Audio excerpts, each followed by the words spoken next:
Hello, everyone.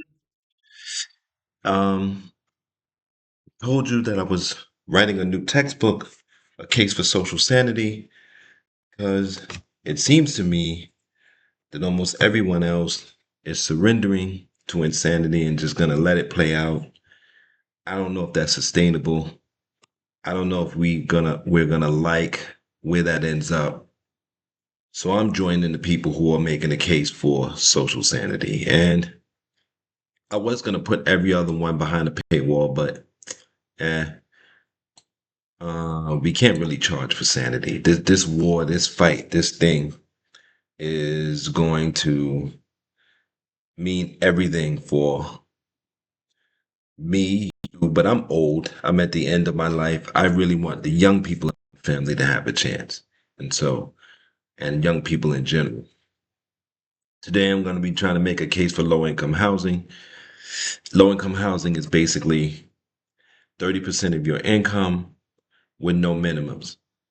You make $10 a month, you pay three, you make $100 a month, you pay $30, you make $1,000 a month, you pay $300, and um, the state or the government picks up the rest. Now, the first thing you're going to say is, why should taxpayers pick that up?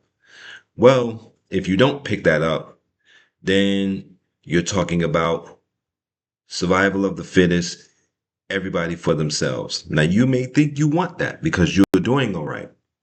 But one, you may not be doing all right next month, let alone next year. Massive layoffs are coming. Government layoffs are coming.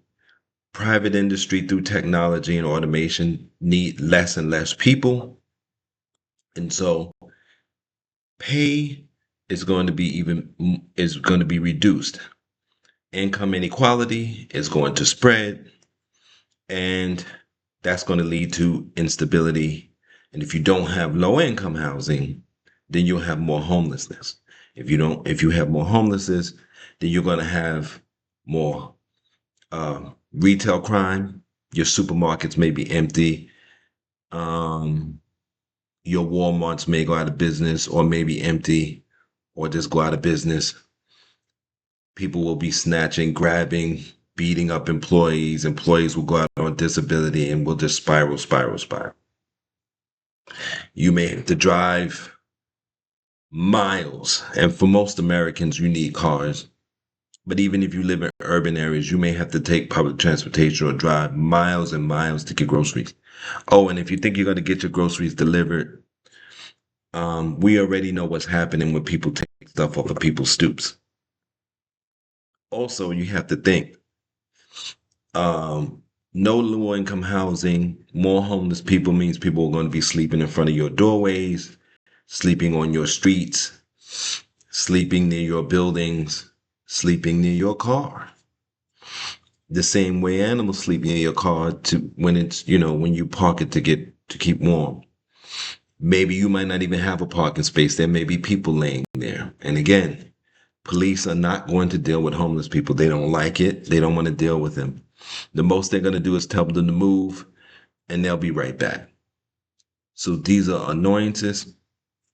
You're always going to have somebody home because people will be watching and they'll break and enter because they have nowhere to stay.